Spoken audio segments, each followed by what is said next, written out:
Today's March 28th, the rundown. Everyone thought I'd be in New York today. I'm not because I never stop working. Tomorrow is the Barstool Sports Mini Golf Invitational, sponsored by DraftKings. So it's going to be all the Boston office, big mini golf tournament.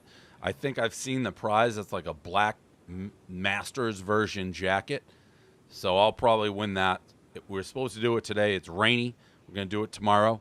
The Barstool Sports Mini Golf Invitational. You have to be invited to play in it. Is Blind Mike playing in it? Yes. That will be fun. Today, the rundown is brought to you by SeatGeek, our friends at SeatGeek. If you need tickets, they aggregate them all. They have these mathematical formulas. You're always getting the best ticket prices in the world, in the world, in the world. You buy the tickets, and then you're going to get a $20 rebate. $20. Not 10, 20, back to you. SeatGeek, they have this formula algorithm stuff. I would not buy tickets anywhere but SeatGeek, and I'm not just saying that because I'm saying it, but I am saying it because I'm saying it. Let's get into college basketball. Huge disagreement on this. And you guys, if you want to talk about other things, it was not really a great Sweet 16 weekend after the early madness, which it's almost math balances out if you have all those awesome games. There's always awesome games in the tournament. When they happen, we had them early. A lot of blowouts this past 4 days. The loose ball foul on Kansas. A lot of people split on this, whether it was a foul, whether it wasn't. I know where you sit, Dan. I'm on the other end. I don't know where you sit, Kevin. So we're going to start with you. Did you think this is a foul? Do you think people had the right to freak out about this call? And obviously it was a huge call at the time, one way or the other. I understand why it was called a foul. I'm not going to sit here and say that, that was the wrong call. I get it wasn't incorrect. He basically took the guy's legs out. I would have no problem with them not calling that, though. I actually would prefer them not to call that. In my mind, that's a loose ball. That guy was going after it.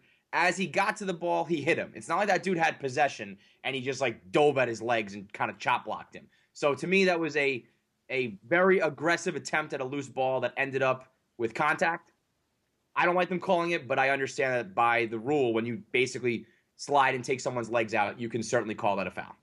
Big Cat? Here's my problem is, it's a bigger problem with the fact that the college refs have been awful all tournament. If you watch the tournament, you know that and it's not like, I understand there's a human element in refereeing. They're going to fuck up some things. It's inconsistency that's been really maddening, where they'll call like a half to half, totally different. They'll call some contact, and later in the game, it just won't happen.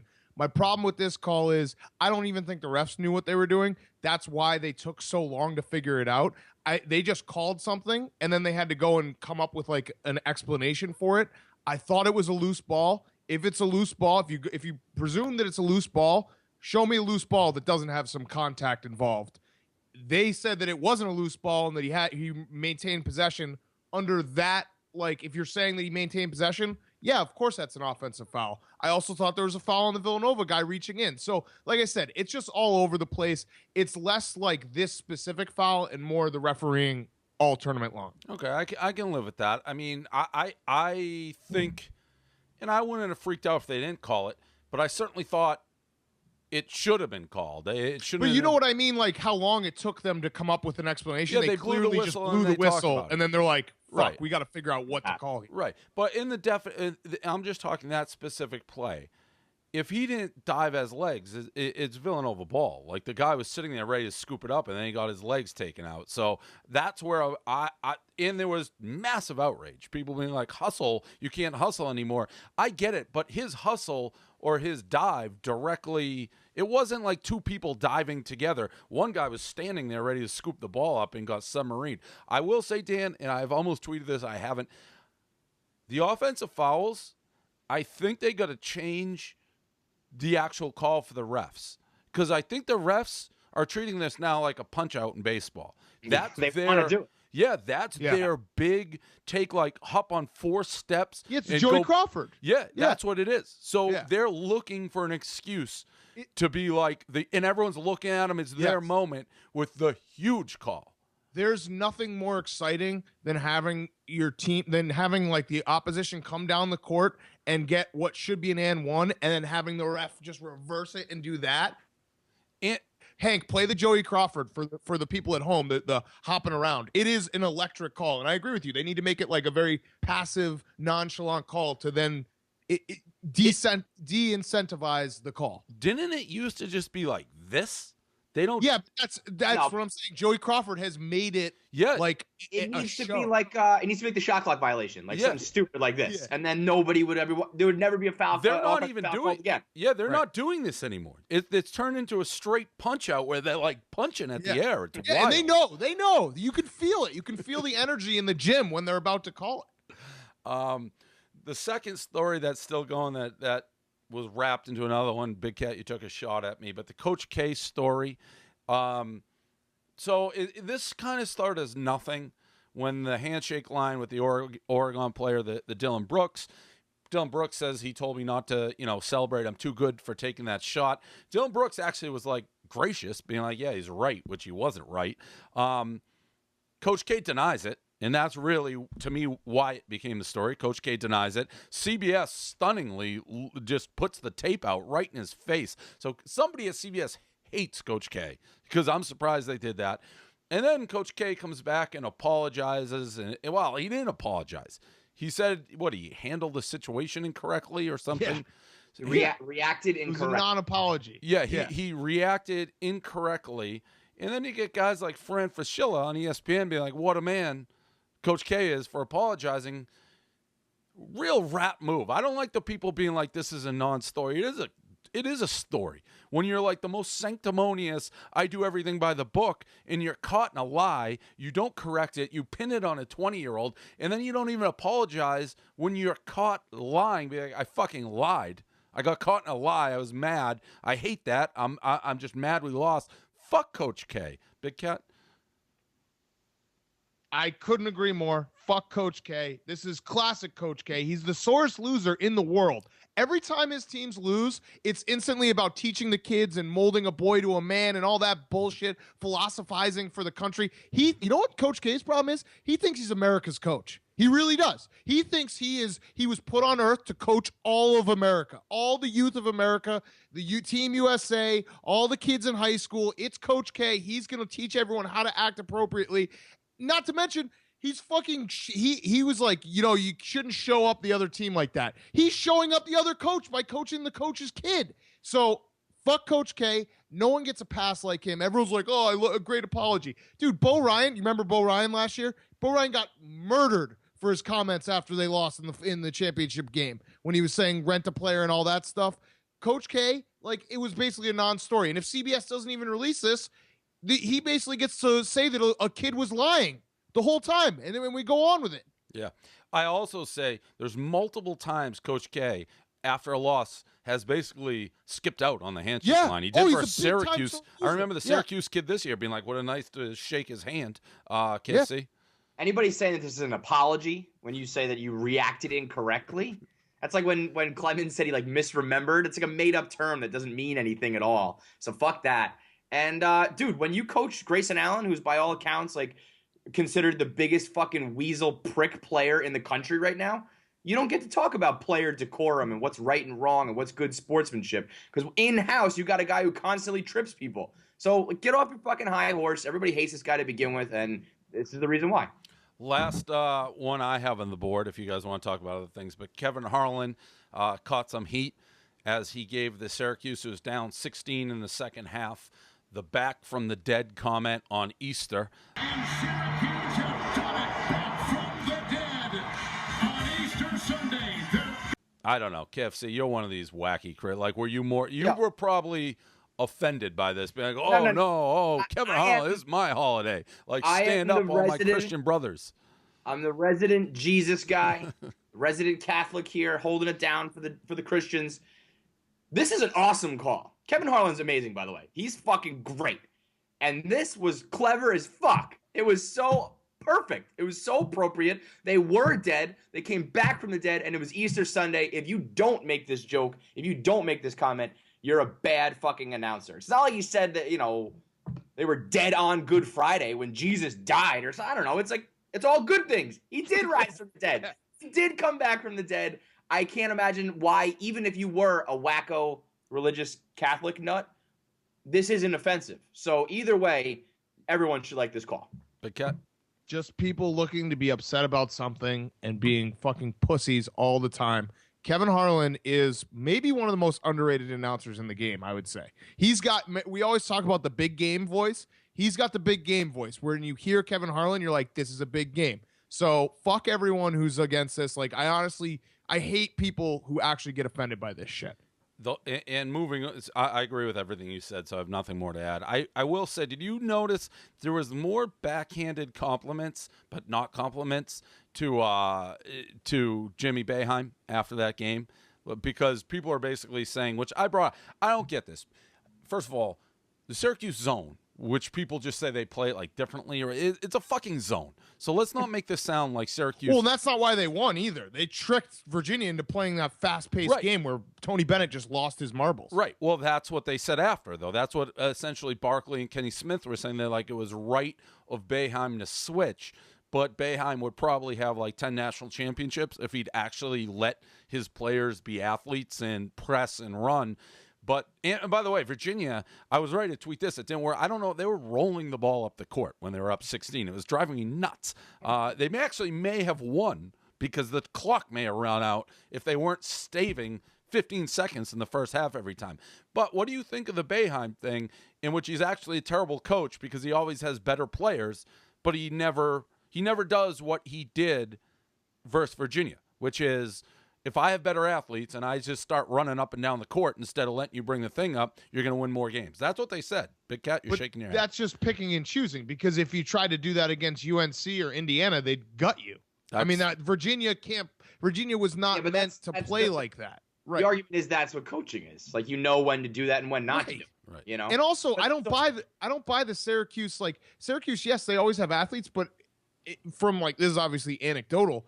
But Syracuse always feels like they have really long, tall, athletic guys who don't have like great touch, who aren't great shooters for the most part. Like, I'm trying to think of guys who have come through. What was that guy's name? Thad Mello? Thad Mello. Yeah, he's like the perfect Syracuse guy who would just block everything. But if you ask him to shoot a 16-footer, he like can't do it. Lawrence Poetry and Moten could. What? Lawrence Poetry and Moten. Right. So he was a good shooter. I don't buy what they're saying. I think his zone works the other way too, where sometimes you have like some scrub teams who overachieve because you don't ask too much for them. So I don't think there are probably times when he could have won more, but I think to have like 35 years of success or whatever, I think the zone actually is good for longevity. Yeah, I agree. I mean, I will say coaching is adjustments, and that was, I guess, the point. It's you don't know who you're playing game to game, and if you never basically alter what you're doing, you could say, what are you even coaching? Commercial break. We're back. All right. This became the source of the debate that led to Dan's insult about Coach K when he's like, you blogged something that K Marco blogged before it even happened. I never attack. I didn't. Listen, I was. All right, so it's John Lovis is supposedly engaged to Jessica Lowndes. The thing that got me, if you looked at our front page, we had you and Spags like back to back, and I thought we looked like idiots. Because here is a fact. This is the most obvious publicity stunt maybe of all time. It just came out of nowhere. They're going to be in a movie. They're in something together. Somebody posted a picture of them in Hawaii from like a year to 2 years ago, but they were in something together I think they were shooting 90210 together.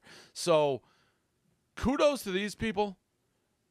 There's no 0% zero chance this is true. And I didn't see your line at the end the first time I read it. I missed your line at the very end. Spags, though, had no line. Spags is standing by. He thinks this is real. So, well, he was making fun of you, and it went over your head.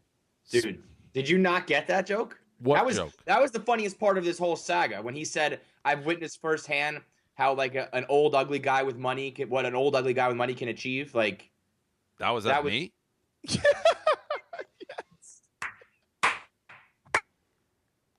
I don't get it. I thought you knew. Oh man, he still. You just like told him what it was. He still didn't get it. That was the joke, man. I don't get it. Spags made fun of you. What's going on here? Your face, and you didn't get it.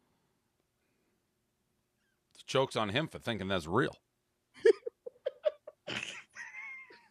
Oh man. Listen, I said I don't think it probably is fake. Probably. The story, Dave, the story to get page views is to, I mean, Davey page views knows. You write that saying, holy shit, look at John Lovitz fucking this unbelievably hot 27-year-old. And that's when you get the page views coming in. It's Then one you of put those a things line like at the end saying probably fake. I want to live in a world where that is true. I Yeah. want John Lovitz to be banging hot chicks. So even if it's not, I'm going to choose to believe it.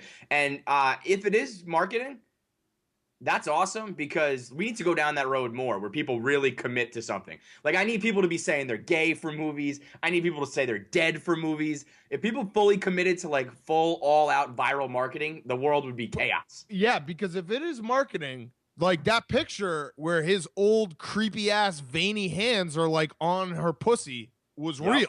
Yeah. So that's like good for John Lovitz that he was able to convince someone to be like, hey, let's do this whole ruse where I sleep in this chick's bed and we'll fake it. Yo, and we'll to make be a movie honest, out of it. even if that's fake, he's basically in a relationship with her. If he's like sleeping in bed with her and touching her thighs and shit, it's like more action than I'm getting in a real relationship. So either way, John Lovitz is getting the job done. Killing it.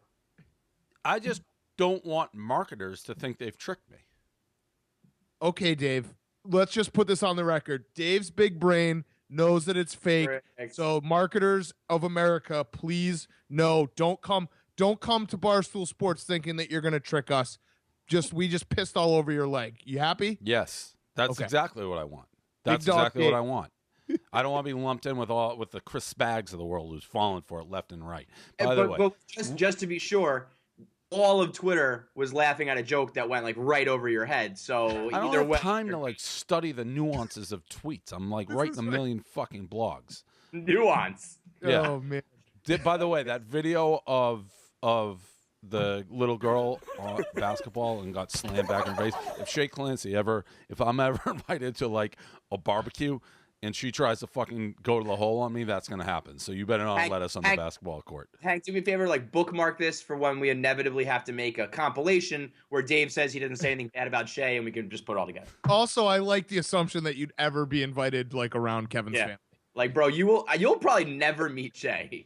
We sat in Africa at his wedding, dude. You think you're gonna meet Shay? I don't know. On Easter Sunday, my social media feeds lighten up with pictures. I'm fucking literally like posting 10 blogs, working my dick off, and it's You fucking posted 0 blogs. it's fucking just reblogged all showtime. of Saturday It's and happy Sunday on hour on Monday. the Kevin Clancy Instagram channel. Everybody's like, oh, I don't want to have. I'm fucking grinding out. I'm packing. I'm moving. I'm fighting, You know what this writing is? blogs, getting hotels. I'm putting things in boxes. It's This showtime is- on the Kevin Clancy. He's dressing his kids up like they're fucking amusement for his social media clout ranking. This is a sterile man lashing out again. This is. Big Cat. Give us the JJ Watt update. I want to hear from you guys. Like, obviously he's semi self-aware for a brief moment. I don't think he is fully self-aware, which means I hate him again. Like it's very short lasting. I was like, cool, JJ Watt, I like you for a minute, but he's probably going to be back to superhero JJ Watt. If he ever comes on one of our shows or does anything with Barstool, he'll instantly be likable. It's the Barstool effect. We made fucking Ravel like Wow. Yeah. So Yeah. he's gone totally dark. Nothing after that one tweet. nothing. That hurt. And It's a tough spot because I think we've all encountered someone that we've made fun of before on the blog, and then you interview them or you can do something with them, and you got to like navigate it delicately. JJ Watt, there's really no way to spin it. You've said all there is to say. Oh, All there is to say about that man as a man, like criticizing him as a person, how he lives his life. You've said it all. So to just be like, "Hey, dude, what's up?" is gonna be awkward. but I have said, and I've said this on the record many, many times. I hate JJ Watt.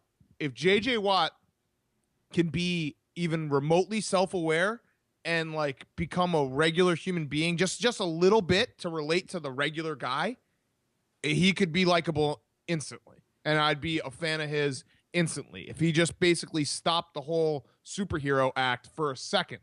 So that was a brief second. He's got to follow it up. And he's got that out. I said I'd be his PR guy if he wants me to be. Yeah. That offer's on the table. I was just, as you were saying that, thinking, like, if LeBron came on Barstool in some way, would I like him?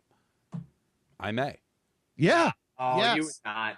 No, listen, if LeBron tweeted at Dave and was like, I've been getting a lot of hate recently, but us big brain guys, like that's just what Yeah. it like Dude, takes to be you a big just brain said guy. on this show not a week ago that if LeBron came to you as an alien, you would perish with the human race. You would not join the alien side because of LeBron. I There's stand no by way. that.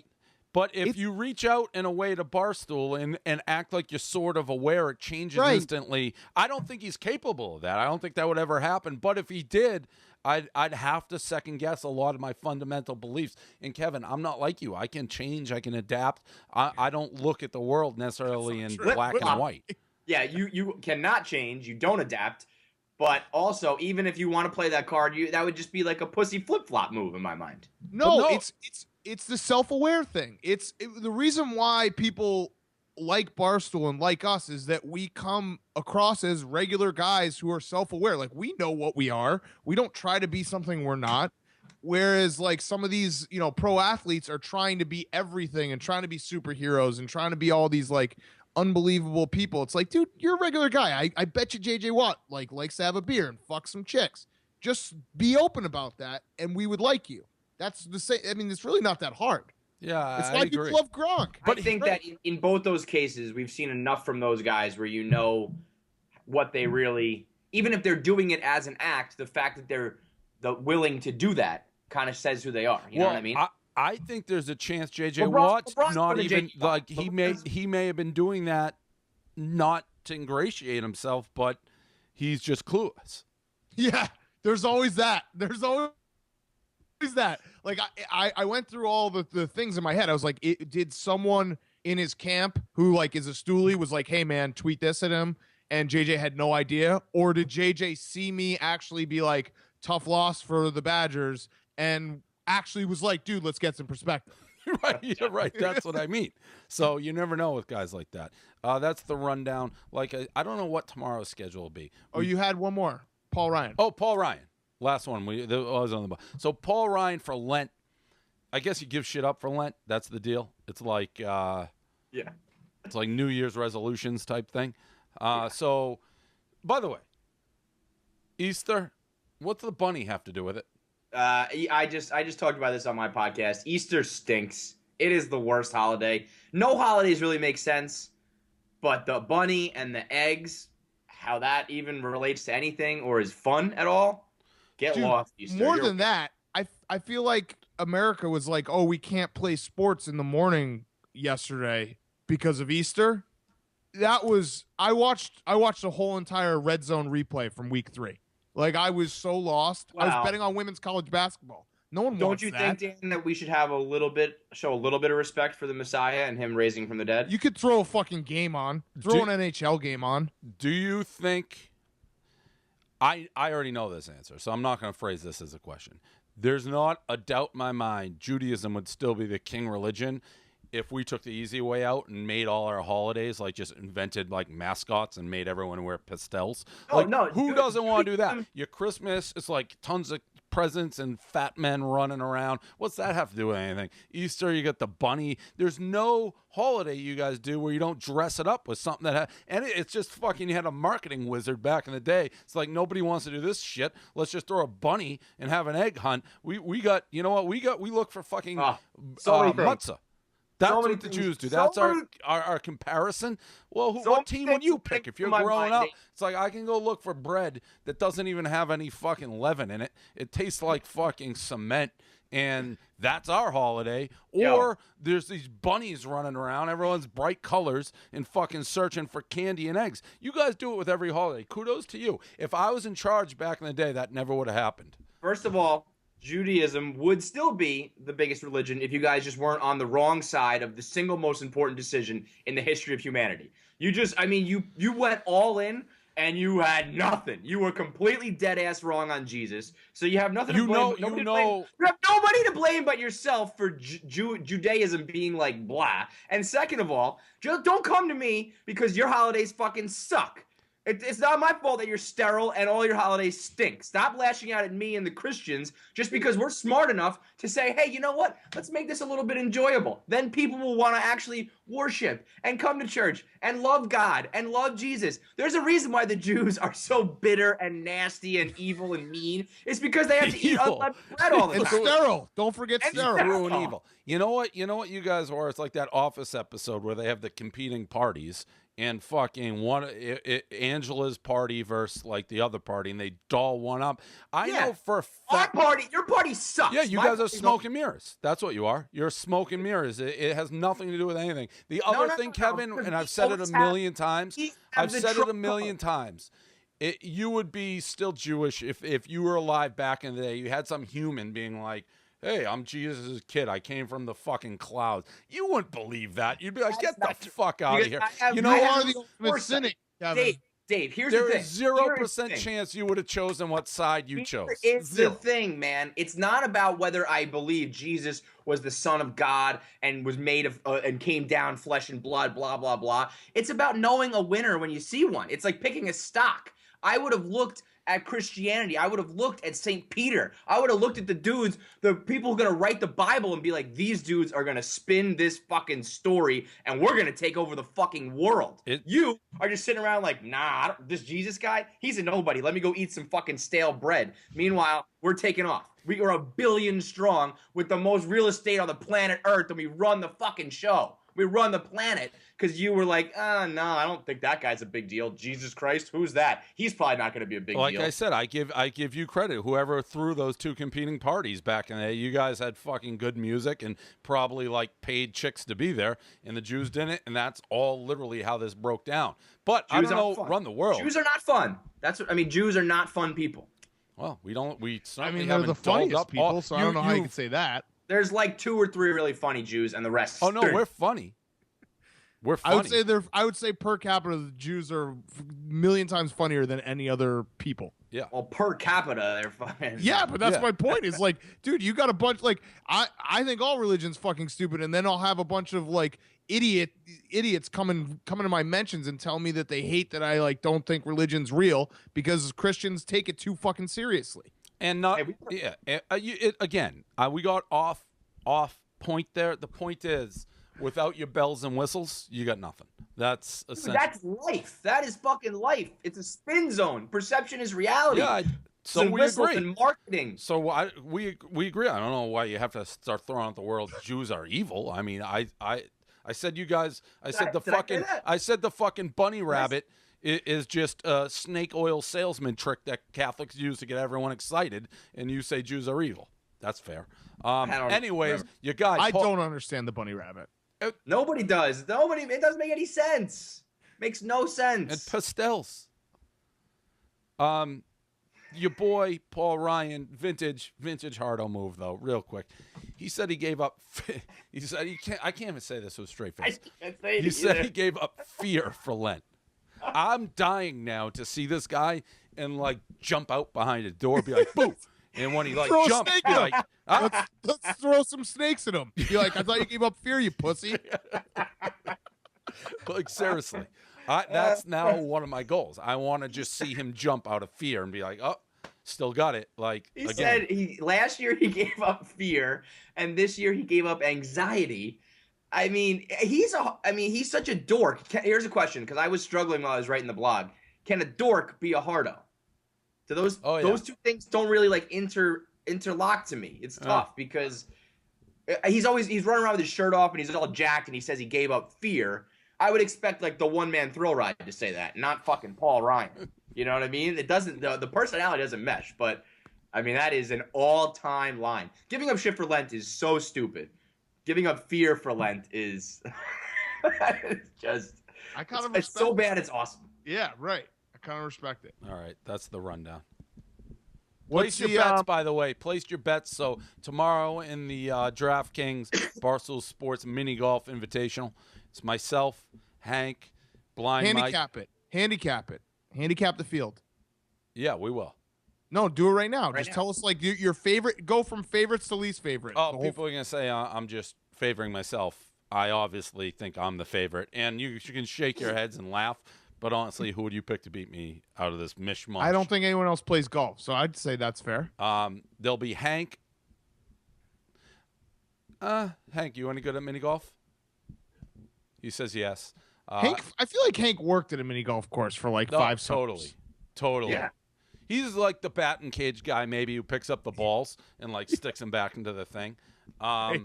Blind Mike, I don't like his shot at all. We have Lewis. I don't know. He may be. There's no. And Feidelberg. Feidelberg will just be loud. And I don't know. I really think I'm so much better. I think in an 18-hole mini golf event, I win by 5 to 6 strokes. What's the excuse going to be, though? Because, like, shoulder doesn't really come into play in this one. Neither does neck. Yeah, neck could. He could spin neck. I could see him No spinning neck. excuses. I never What's make on deck? excuses. Putter? Are you bringing your own putter? No, that's illegal. Okay. So that could be a good excuse, like, oh, the grip is bad on my putter, or No, they you don't have pick it. left, Everyone you know. plays the same. If Oh, you of can't, course. It'll be something with the course. Like he hit a bump, or he only plays on quality mini golf courses. This is below him. It'll be something I'll like give that. 4-1 odds, me versus the field. Anybody who wants it. Okay, I'll take it. How much? Yeah, I'll take that. What do you want to bet? $100? Sure. It's like $10,000. No, that's fine. So All right. I owe you 400, and I get 100 if I win. Yeah. Yep. Done. Perfect. Can't No say funny you business. Puss. What do you want? What's that? You pussy. What do you want? You said you want. You said you want odds. You'll give me 4-1. 4-1. I'll do 200. All right. I'll do 200 too then. All right. Fuck that. Done. You can't one-up me there. All right. Let's Done. do- Done. I'll do 300. I'll stay at 200. What do you want? No, let's do 250. Then we'll make it 250, 1,000. All right. Done. Done. Kevin's got 250 as well. Okay. Deal. Done. Perfect. Fucking- Checks in the mail. Yeah. That you guys are out of your mind if you think any of these clowns are even now. I mean, I'm taking the field. it's not only even that I'm better. Taking the field is never like You know that. what's going to happen is now the field's just dwindled. Now it's just going to be like Blind Mike and Hank No. first Dave. The old Make sales it, guys Lewis taping can't it, do it. sales guys taping it, everybody else is in it. This isn't even necessarily about being a better athlete, and I actually think this hurts you. Mini golf is such a mental game. These clowns that work here, they can't stand up to my mental onslaught. I may be able to I could convince them to skip holes and then just disqualify them. There's nothing I don't think I can do to them mentally that will give them even a fighting chance. Hank's already in his own. I know just by listening to this, I haven't said anything directly to Hank. I already own his whole brain. Hank, stay strong, man. Don't fucking fall for it. I I think I'm going to bet on myself. Yeah, I think Hank is going to show some All people right. because Hank, Hank, like what I do you said, want? I'll give you Hank those seems odds. like a go-kart, like batting cage mini golf guy. Hank, He's like a 4-1. summer guy. What do you want? I mean, like 4 years ago, he was probably playing mini golf like all the time. What do you want? Great. Put me down for 50. $50. All right. All right. There it is. All right. That's a I rundown. love it. We'll Perfect. let you know how this is going tomorrow. Yeah, you guys going to Periscope Yeah, it? we'll periscope. We'll periscope it. We'll do some snaps. Feeling good. Okay. My wife moved to New York. I took the golf shoes out, so I have my golf shoes ready for tomorrow. Oh my God, you're going to be dressed and all that. No, Yeah. just the golf shoes. You're a loser. All right. Loser / winner.